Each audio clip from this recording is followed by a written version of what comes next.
I learned about it through my sister. She's in clinical psychology in North Carolina, and she actually spoke with one of her former professors who recommended it.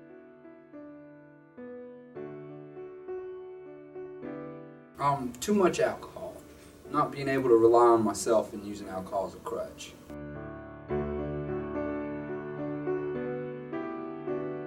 It's a little overwhelming. It's a new environment. I'm from North Carolina, so I'm totally out of my element here. It was a bit chaotic, but once you kind of learn the ropes, you get used to everything, and you kind of find your plan that works for you.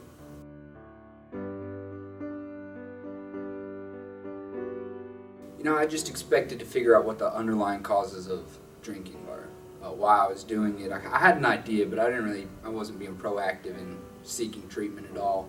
And so far, it has. Like I say, there's a transition period, and you got to get used to the environment. Once you're used to it, and you figure out that you got to advocate for yourself, and it's a program that's made for you, and if you participate, then you'll be all right.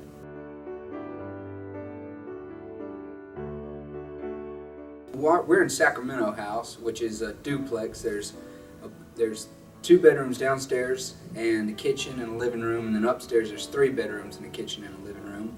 And you usually have a roommate, and then you also have housemates.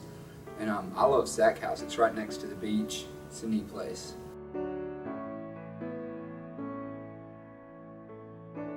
My therapist is Chris. He's a wonderful guy, real insightful.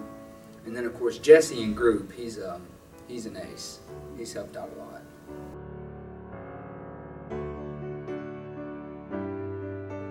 I've never done yoga before I came here, and I found I really like doing yoga. It's relaxing and it gets you in touch with your body. So I really enjoy yoga.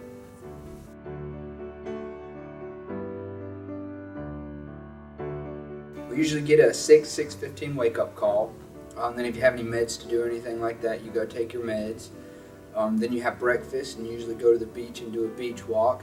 Then you come to the center, and you have classes throughout the day, different classes, cognitive behavioral therapy, trauma, schema, things like this.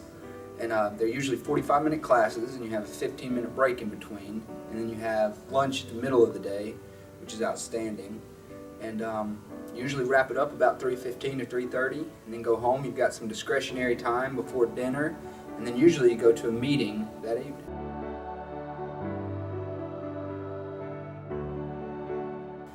The relationships you build. When you first get here, I was under the impression I was going to do my own thing, and I was just going to kind of hang loose and not get to know anybody. But you start to figure out that everybody here, regardless of what addiction they might have, are here for the same reasons.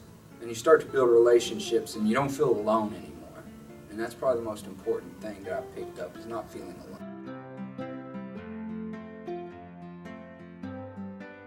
The place you have to make work for you. Like I say, you'll get here and you'll be outside of your element, and it's a new environment. You have to kind of make that transition. You have to learn to cope with it. And once you're there and you can get over the initial shock that you have when you come in, you really start to understand who you are and how you identify. And you start to put aside your individual ego when there's a group dynamic. And I think that helps people grow tremendously. So don't jump too soon. Don't run anymore. Don't run. Commit yourself. It's a good program.